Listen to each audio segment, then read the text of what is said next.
Saturday night, and at 5:30... The minute you walked in the joint...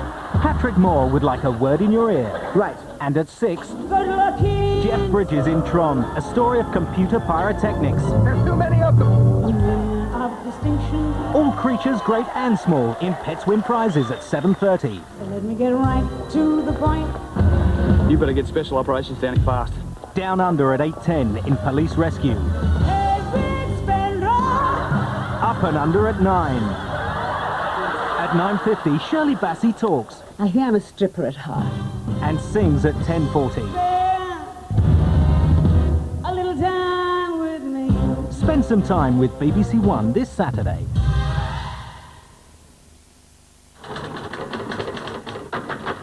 When the sweet smell of success goes to your head, you may forget who your friends are.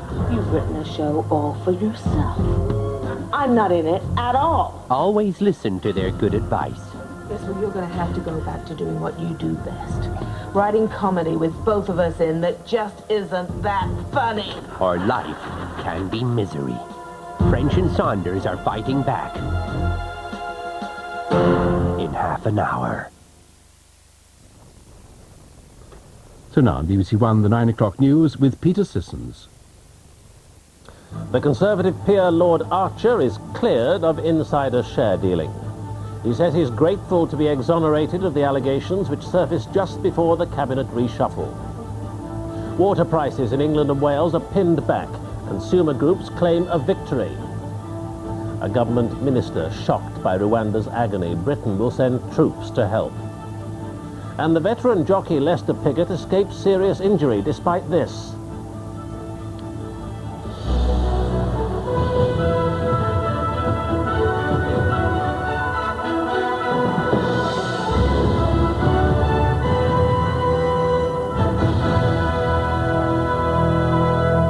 Good evening. Lord Archer, the Conservative activist and best-selling author, has been cleared of the allegations of insider share dealing which surfaced shortly before the recent cabinet reshuffle. At the time, there was widespread criticism when the Department of Trade broke with its own practice and confirmed that he was under investigation. The allegations concerned dealings in the shares of Anglia Television, of which his wife Mary is a non-executive director, and there was speculation that the timing of their revelation may have cost Lord Archer a post in the government. Tonight he thanked his friends for their support and said he was grateful to be exonerated. Lord Archer has always maintained his innocence, insisting from the outset that the allegation of insider dealing was completely untrue. But tonight he was clearly elated by the DTI's decision to take no further action. I'm delighted to have been exonerated by the DTI and grateful to my many friends, colleagues and well-wishers for their support during the past 3 weeks. It was almost 3 weeks ago that it emerged that the President of the Board of Trade, Michael Heseltine, had launched the inquiry in February. He'd appointed inspectors to investigate possible insider share dealing at Anglia Television by people including Lord Archer. Anglia's shares had risen dramatically in January on news of an uncontested takeover by the media group MAI. Lord Archer's wife, Mary, is a non-executive director on Anglia TV's board. The DTI came in for criticism from across the political spectrum. Some said it was unfair to name Lord Archer as under investigation, when normal practice was not to comment on individual inquiries until they're over. There was talk of conspiracy theories and political wheeler dealing. Indeed, the leak came at a particularly sensitive time for the Conservatives' most prominent fundraiser and vote winner, days before John Major named his new cabinet. Some had tipped Lord Archer to be the next Tory party chairman or to be given a ministerial post as a reward for his unswerving loyalty. Any chance then was blighted. Tonight, the Prime Minister expressed his pleasure at news that his friend had been cleared of insider dealing. Well, I heard the outcome a few hours ago, and I'm very pleased that the matter's settled. Mr. Major might well be able to find some post for Lord Archer now. In the last reshuffle, one government department was notably left without a Minister of State. It was National Heritage, responsible for such things as the National Lottery and sport. Now, some senior Tories see Lord Archer as just the man to fill that vacancy. Nicola Carslaw, BBC News. New price controls have been imposed on water companies in England and Wales by the industry's regulatory body Ofwat. Water bills will be allowed to rise on average by no more than 1% above the rate of inflation for the next 10 years. Today's announcement follows bitter criticism of the privatised water companies, which have made large profits, while bills have gone up dramatically. Public disgust at water bills, which have risen by an average of 77% in the last 5 years, has been undisguised. Now the water regulator, Ofwat, has imposed price controls which will limit the average rise in bills after inflation to £23 over the next 10 years. I've got to balance a number of interests. They're the interests of customers who want to keep bills down. They're also the interests of those who want to see the environment improve. And also the companies have to have the resources to deliver the legally obligatory environmental obligations. Some water companies have come out of the price review better than others. The main loser is South West Water. This year it was able to increase its bills by 11% above the rate of inflation. That's been slashed to 1.5%. Severn Trent also sees a big fall from 5.4 to half of 1%. North West is more typical. Its permitted real increase comes down from 4 to 2.5%. The big winner is Southern Water. It can now raise its bills by 4% above inflation, up from 3.5%. Consumer groups welcome the new limits. We think that this is a victory for consumers, and it's a victory for consumer pressure. We were looking for a tougher line on the price increases from the water companies, and that's what we got.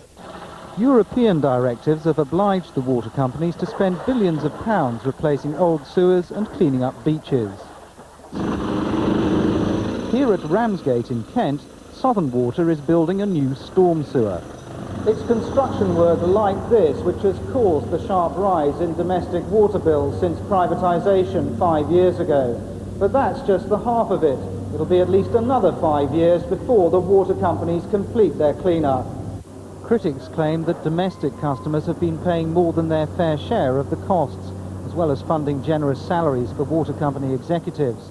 Ofwat now wants the companies to bear more of the cost by improving their efficiency. They'll want to maintain healthy profits and dividends to fund their investment programs, so efficiency gains could well mean job losses. You cannot have falling prices and rising investment. Each company will be looking to see how much investment they can make within the new charging system. This is a partial victory for consumers. Regional variations mean that bills in some parts of the country could still rise sharply. But it's a much better deal that consumers have had for the past 5 years. Greg Wood, BBC News. The South West Water Company says it's going to appeal to the Monopolies and Mergers Commission over the new pricing restraints. Average bills in that area have more than doubled since privatisation, but the company says it won't now be able to afford the massive clean-up work needed. Devon and Cornwall have 1/3 of Britain's beaches. Cleaning them up to comply with European directives on bathing waters and waste treatment is costing £1 billion. That burden is falling on just 1.5 million people, the main reason for high bills. Roy and Betty Williams say present charges have turned a commodity into a luxury. Future rises won't be so dramatic, but they're still disappointed Ofwat's decisions won't ease their financial burdens.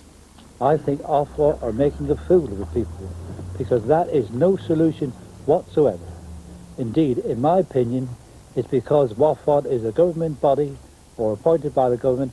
They have no idea at all the conditions of pensioners and the poor people of this country.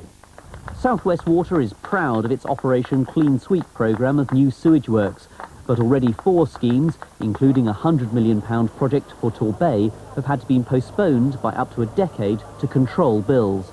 We don't believe that the price limits that Ofwat have proposed today sufficiently fund the significant environmental and legal obligations that we face down here in the southwest, particularly with regard to the coastal cleanup. Tourism is vital for the West Country's ailing economy. Clean seas are essential to attract visitors, but few people in the southwest are happy with Ofwat's decisions. Bills will remain high, but some beaches may stay dirty nevertheless. The pressure is now on South West Water. Ofwat thinks the company can still pay for the clean-up despite smaller price increases, but it'll mean smaller profits too. Andrew Wood, BBC News, Plymouth. Britain is sending up to 500 troops to help the UN relief effort in Rwanda, but they're not going as peacekeepers. An advance party has arrived already. Today, the Overseas Development Minister, Baroness Chalker, visited the refugee camps in Zaire at Kitale, north of Goma. She said it was vital for the refugees to return home to Rwanda and promised more help from Britain. You may find some of the pictures in this report disturbing.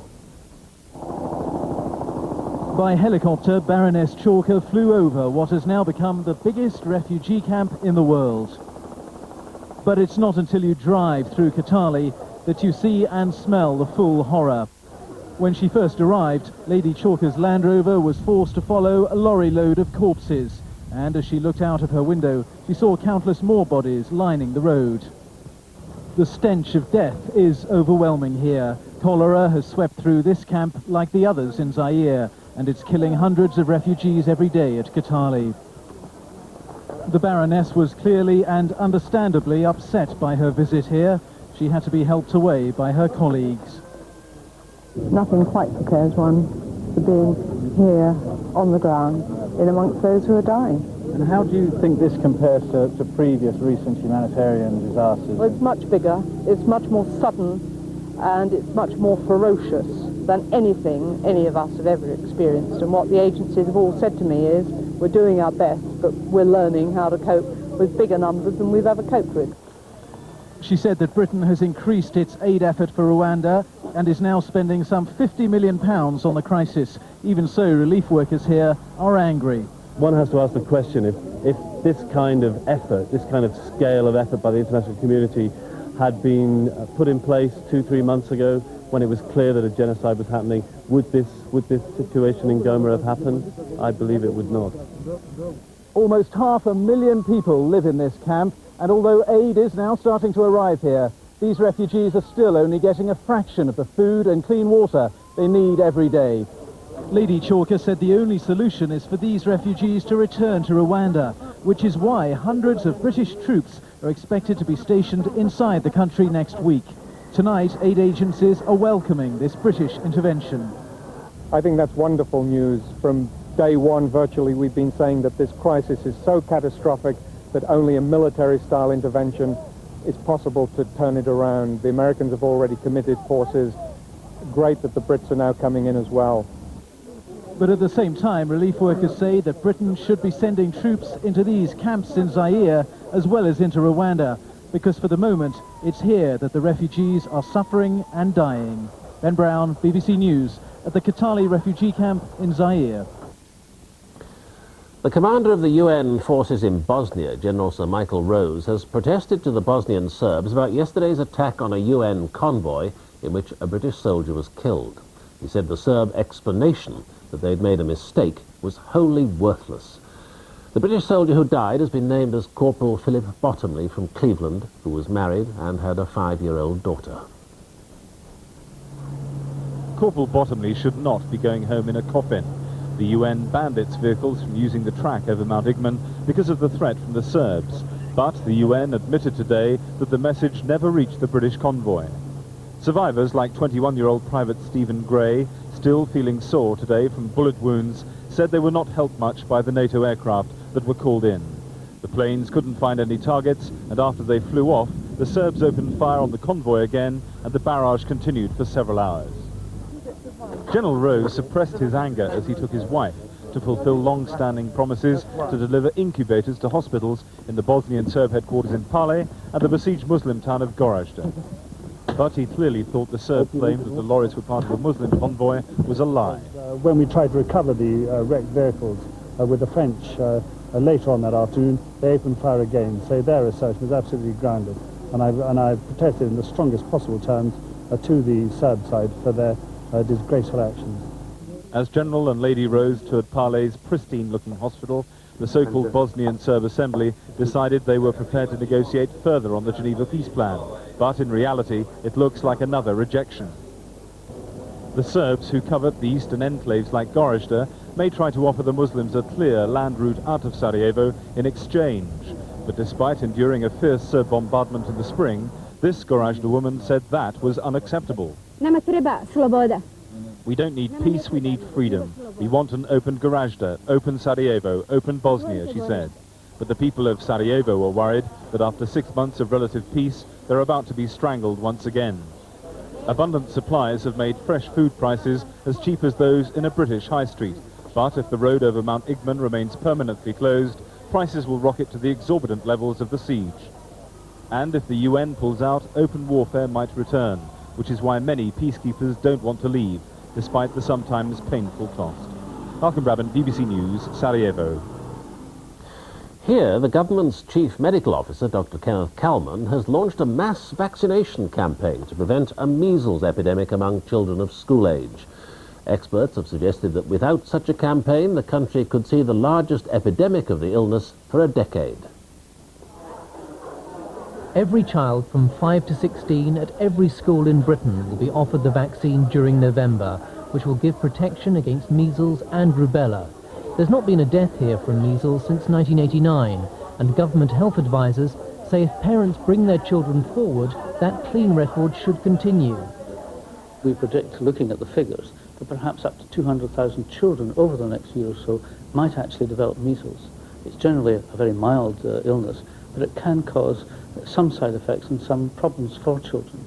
So for that reason, we want to immunize around 7 million children in this country in a school-based program. Until the introduction of the measles vaccine in the 60s, up to 800,000 people a year caught the disease, which in rare cases can cause blindness, deafness, brain damage, or even death. Mass immunization programs of school children has been one of the great strengths of the NHS. But health experts say some parents have become blasé about the risks and not had their children vaccinated. At a cost of £20 million, the immunisation programme will be one of the largest ever carried out in Britain. And despite concerns from some parents about the possibility of severe side effects from vaccination, government health experts say the risks are negligible. The risks of immunisation are very, very tiny in comparison with the risks of the disease. And a child who is susceptible to measles, who is not vaccinated, has a much higher risk of developing severe effects of the disease than if vaccinated. So it's very much in the interest of parents and their children to be protected against measles. The government says it's vital that all school children get the new vaccine, even those who've previously been vaccinated against measles, to ensure that an avoidable epidemic passes Britain by. Fergus Walsh, BBC News. Scotland Yard have issued an artist's impression of the woman believed to have left the car bomb outside the Israeli embassy 2 days ago. She's described as aged between 55 and 60, thin-faced, with wavy light brown hair and wearing large plastic-rimmed glasses. She was driving a grey Audi 100 car. Rail services are almost back to normal after the signal workers' latest strike ended at lunchtime. However, some parts of the system won't reopen till tomorrow. Although this strike was the longest so far, spread over 3 days, British Rail say they managed to run about 30% of normal services. 7 weeks into the dispute, there's still no sign of the two sides resuming talks. A man who was found guilty of indecently assaulting a 6-year-old girl has been put on probation and ordered to pay his victim £50 compensation. Judge John Whitley told Portsmouth Crown Court he wasn't imposing a jail sentence on 44-year-old Terence Haddenham because of a number of factors, including Haddenham's difficulty in forming relationships with women. The prosecution has referred the case to the Attorney General, who could seek a more severe sentence. Critics of this decision have said a probation order was far too lenient and a compensation order was insulting. Judge Whitley made it clear he was taking an exceptional course in not jailing Terence Haddenham. But there was only one news agency reporter at Portsmouth Crown Court when the judge gave reasons for his decision. Attempts to obtain a transcript of the judge's remarks from official sources and from Judge Whitley himself were unsuccessful this evening. Earlier this year, the Attorney General was given the power to refer a conviction for indecent assault to the Court of Appeal, where judges can increase the sentence if they consider it unduly lenient. The local MP is asking Sir Nicholas Lyle to intervene. I think that the award of compensation is bizarre, because it seems to have set a price of £50 on indecent assault on a child. I'm sure that was not what was intended, but that is the message that has gone out. The Attorney General has called for the papers because of public concern about this case, but the file had not yet reached his office this evening. Indecent assault on a child is a serious offence, usually punished with a prison sentence. But Sir Nicholas Lyle's request for the papers should not be seen as a criticism of Judge Whitley. There may be circumstances in which a probation order, coupled with treatment, would not be seen by the Court of Appeal as way out of line. Sir Nicholas will announce his decision within the next 4 weeks. Joshua Rosenberg, BBC News, at the Attorney General's chambers. Children are still taking up smoking, despite government efforts to stop them. The latest official figures show that almost 10% of 11 to 15-year-olds are regular smokers. It's prompted renewed calls for a ban on tobacco advertising. Many of their elders may be giving up smoking, but the number of children taking up the tobacco habit has barely changed over the past decade.